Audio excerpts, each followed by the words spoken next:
Hi friends, അപ്പോൾ ഇന്ന് ഞാനൊരു എക്സ്പെരിമെൻ്റ് ആണ് ചെയ്യാൻ പോകുന്നത്. അതായത് ഓയിൽ പെയിൻറ് വാട്ടർ കളർ ഷീറ്റിൽ വരച്ചാൽ എങ്ങനെ ഉണ്ടാവും എന്നുള്ളത് നമുക്ക് നോക്കാം. അപ്പം ഞാനിവിടെ യൂസ് ചെയ്യുന്ന വാട്ടർ കളർ ഷീറ്റ് എന്ന് പറയുന്നത് 300 GSത്തിൻ്റെ A4 ഷീറ്റാണ്. പിന്നെ ഇവിടെ ഞാനൊരു സോൾവെൻ്റ് ആയിട്ട് യൂസ് ചെയ്യുന്നത് ബേബി ഓയിലാണ്. എനിക്ക് തോന്നുന്നത് കുറേ ആൾക്കാർ ഇങ്ങനെ ചെയ്തിട്ടുണ്ടാവും, ഇങ്ങനെ A4 ഷീറ്റ് ഈ വാട്ടർ കളർ ഷീറ്റിൽ ഓയിൽ പെയിൻ്റൊക്കെ യൂസ് ചെയ്തിട്ടുണ്ടാവും. പക്ഷെ ഞാനിത് ആദ്യമായിട്ട് ട്രൈ ചെയ്യുവാണ്. അപ്പം ഞാനത് എന്തായാലും ചെയ്യുന്നതിനോടൊപ്പം തന്നെ വീഡിയോ കൂടി എടുത്തേക്കാമെന്ന് ഞാൻ വിചാരിച്ചു. അപ്പം നിങ്ങൾക്കും അങ്ങനെ ചെയ്താൽ എന്താണ് എഫക്റ്റ് എന്നുള്ളത് നിങ്ങൾക്ക് മനസ്സിലാവുമല്ലോ, എത്രത്തോളം ഭംഗി ഉണ്ടാവും എന്നുള്ളത് നിങ്ങൾക്ക് മനസ്സിലാവും. അപ്പോൾ അതുകൊണ്ടാണ് ഞാൻ ഈ വീഡിയോ ചെയ്യുന്നത്. അപ്പോൾ മാക്സിമം സപ്പോർട്ട് ചെയ്യുക. പിന്നെ ഞാനിവിടെ യൂസ് ചെയ്യുന്ന ഓയിൽ പെയിൻറ്റ് ക്യാമലിൻ്റെ ഓയിൽ പെയിൻ്റാണ് ഞാൻ യൂസ് ചെയ്യുന്നത്. ഞാൻ വീഡിയോയിൽ കാണിക്കാം, ഒന്നുകൂടെ നല്ല രീതിയിൽ കാണിക്കാം. അപ്പം ഈ ഓയിൽ പെയിൻറ്റും വാട്ടർ കളറും തമ്മിലുള്ളൊരു വ്യത്യാസം എന്താണെന്ന് വെച്ച് കഴിഞ്ഞാൽ, ഓയിൽ പെയിൻറ്റ് ഭയങ്കര തിക്കായിട്ടിരിക്കും. വാട്ടർ കളർ എന്ന് പറയുന്നത് ഭയങ്കര ഈസി ആയിട്ട് തന്നെ നമുക്ക്, അക്രിലിക് ആണെങ്കിലും ഈസി ആയിട്ട് തന്നെ നമുക്ക് ഫ്ലോ ഇങ്ങനെ പോകും. ആ സമയം ഓയിൽ പെയിൻറ്റ് ഭയങ്കര കട്ടിയായിട്ടാണ് ഇരിക്കുന്നത്. അപ്പോൾ അതുകൊണ്ടാണ് നമ്മളിങ്ങനെ ബേബി ഓയിൽ, പിന്നെ ടർപ്പൻറ്റൈൻ ഓയിൽ, അങ്ങനെയുള്ള കുറച്ച് സോൾവെൻസും തിന്നറൊക്കെ യൂസ് ചെയ്തിട്ടാണ് നമ്മൾ കളർ ചെയ്യുമ്പോൾ യൂസ് ചെയ്യുന്നത്. അപ്പം ഞാനിവിടെ ബേബി ഓയിലാണ് യൂസ് ചെയ്യുന്നത്. അപ്പോൾ നമുക്ക് എങ്ങനെ ഇത് ചെയ്യാന്നുള്ളത്, എത്രത്തോളം ഭംഗി ഉണ്ടാവും എന്നുള്ളത് വീഡിയോ കാണുമ്പോൾ നമുക്ക് മനസ്സിലാവും. അപ്പോൾ വീഡിയോയിലോട്ട് പോകുന്നതിന് മുമ്പ് എൻ്റെ ചാനൽ ആദ്യമായിട്ട് കാണുന്നവരാണെങ്കിൽ സബ്സ്ക്രൈബ് ചെയ്യുക, ബെല്ലൈക്കൺ ക്ലിക്ക് ചെയ്യുക. ഓക്കെ, അപ്പോൾ 300 GSത്തിൻ്റെ വാട്ടർ കളർ ഷീറ്റാണ് വേണ്ടത്. പിന്നെ ക്യാമലിൻ്റെ ഓയിൽ കളേഴ്സ് ഞാൻ യൂസ് ചെയ്യുന്നുണ്ട്. പിന്നെ ഇതാണ് ഞാൻ യൂസ് ചെയ്യുന്ന ബേബി ഓയിൽ, ജോൺസൺസ് ബേബി ഓയിലാണ് തിന്നറായിട്ട് യൂസ് ചെയ്യുന്നത്. പിന്നെ കുറച്ച് ബ്രഷസും വേണം. പെയിൻറ്റ് ചെയ്യുന്നതിന് മുമ്പായിട്ട് ഞാൻ ജസ്റ്റ് ഒരു ഔട്ട്ലൈൻ ഇട്ട് വെച്ചിട്ടുണ്ട്. റഫായിട്ടുള്ളൊരു ഔട്ട്ലൈൻ സ്കെച്ചാണ്. അത് കഴിഞ്ഞിട്ട് വേണം നമുക്ക് സ്റ്റാർട്ട് ചെയ്യാൻ. നമ്മൾ ഫസ്റ്റ് സ്റ്റാർട്ട് ചെയ്യുന്നത് ഐവറി ബ്ലാക്ക് വെച്ചിട്ടാണ്. വളരെ തിന്നായിട്ടുള്ളൊരു ബ്രഷാണ് ഞാനിവിടെ യൂസ് ചെയ്തിരിക്കുന്നത്. ലൈറ്റായിട്ട് ഭയങ്കര സ്ലോ ആയിട്ട് വേണം നമ്മൾ ഓയിൽ പെയിൻറ്റ് ചെയ്യുമ്പോൾ ചെയ്യേണ്ടത്.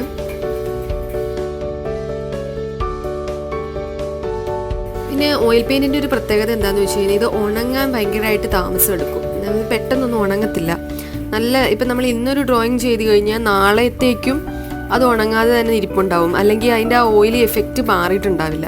അപ്പോൾ അതിൻ്റെ ഒരു ഗുണം എന്താണെന്ന് വെച്ച് കഴിഞ്ഞാൽ, നമുക്ക് ബ്ലെൻഡിങ് ഭയങ്കര ഈസിലി പോസിബിൾ ആണ്. ഓയിൽ പെയിൻറ്റ് വെച്ചിട്ട് നമുക്ക് ബ്ലെൻഡ് ചെയ്യാൻ ഭയങ്കര എളുപ്പമാണ്.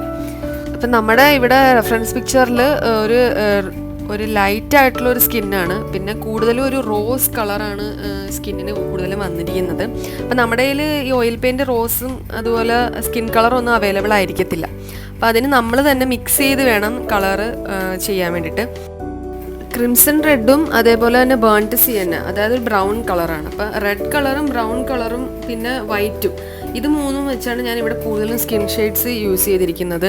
അതായത് ബ്രൗണും വൈറ്റും കൂടെ മിക്സ് ചെയ്യുമ്പോൾ തന്നെ ഏകദേശം ഒരു സ്കിൻ ടോൺ വരും. പിന്നെ റെഡും വൈറ്റും കൂടെ മിക്സ് ചെയ്യുമ്പോൾ ഒരു റോസ് കളർ നമുക്ക് കിട്ടും. അപ്പോൾ അതാണ് ഞാൻ കൂടുതൽ, പിന്നെ വൈറ്റ് ഷെയ്ഡ്സ് വെച്ചിട്ട് ബ്ലെൻഡ് ചെയ്തിട്ടാണ് ഞാൻ കൂടുതൽ ഇതിൽ ചെയ്തിരിക്കുന്നത്. ഇനി ഈ ഓയിൽ പെയിൻറ്റ് ചെയ്യുമ്പോൾ എല്ലാവർക്കും ഒരു പേടി ഉണ്ടാകുമെന്ന് വെച്ചാൽ, നമുക്ക് എന്തെങ്കിലും തരത്തിൽ മിസ്റ്റേക്ക് പറ്റിയാൽ തിരുത്താൻ പറ്റുമോ എന്നുള്ള രീതിയിലാണ്. അത് നമുക്ക് ഈസി ആയിട്ട് തിരുത്താൻ പറ്റും. കാരണം എന്ന് വെച്ചാൽ ഡാർക്ക് ആയിട്ടുള്ള എന്തെങ്കിലും ഷെയ്ഡ് ഇപ്പോൾ വരുവാണെങ്കിൽ തന്നെയും വൈറ്റ് കളർ യൂസ് ചെയ്ത് നമുക്ക് അതിൻ്റെ പുറത്തൂടെ ബ്ലെൻഡ് ചെയ്തെടുക്കാൻ പറ്റും. അതുകൊണ്ട് തന്നെ ആ കറക്റ്റ് ഒരു ഫിനിഷ് നമുക്ക് കിട്ടുകയും ചെയ്യും. അപ്പം അതോർത്ത് നമുക്ക് പേടിക്കേണ്ട കാര്യമില്ല, ഈസി ആയിട്ട് തന്നെ ചെയ്യാൻ പറ്റും. പിന്നെ ഈ ടൈം ലാപ്സ് വീഡിയോയിലൊക്കെ ഭയങ്കര സ്പീഡിൽ കാണിക്കുന്നതേ ഉള്ളൂ. ഭയങ്കരമായിട്ട് സമയമെടുത്ത് നല്ല ക്ഷമയോടുകൂടി വേണം ചെയ്യാൻ. ഓരോ ലൈറ്റും ഷാഡോയും ഒക്കെ ശ്രദ്ധിച്ച് വേണം ഇത് ചെയ്യാൻ. കഴിവതും ഐസ്, ലിപ്സ് അങ്ങനെയുള്ള പോർഷനിലൊക്കെ വളരെ നാരോ ആയിട്ടുള്ള ബ്രഷ് യൂസ് ചെയ്യാൻ നോക്കുക. 0 നമ്പറിൽ തുടങ്ങുന്ന ബ്രഷൊക്കെ യൂസ് ചെയ്യുക. അത് കഴിഞ്ഞിട്ട് കുറച്ചുകൂടെ സർഫസ് ഏരിയ കൂടുതലുള്ള ഏരിയയിലൊക്കെ നമുക്ക് വലിയ ബ്രഷുകൾ യൂസ് ചെയ്താലും കുഴപ്പമില്ല. ബ്ലെൻഡിങ്ങിനൊക്കെ കുറച്ചുകൂടെ വലിയ ഏരിയയിലൊക്കെ ബ്ലെൻഡിങ്ങിന് ഇച്ചിരിയും കൂടെ വലിയ നമ്പറുള്ള ബ്രഷ് യൂസ് ചെയ്താൽ കുഴപ്പമൊന്നും ഉണ്ടാവില്ല. ഐസൊക്കെ ചെയ്യുമ്പോൾ ഭയങ്കരമായിട്ട് ശ്രദ്ധിച്ച് മൈന്യൂട്ടായിട്ട് ചെയ്യണം. ബ്ലാക്കൊക്കെ ഒരുപാട് പടർന്നു കഴിഞ്ഞാൽ അലമ്പായിട്ടിരിക്കും.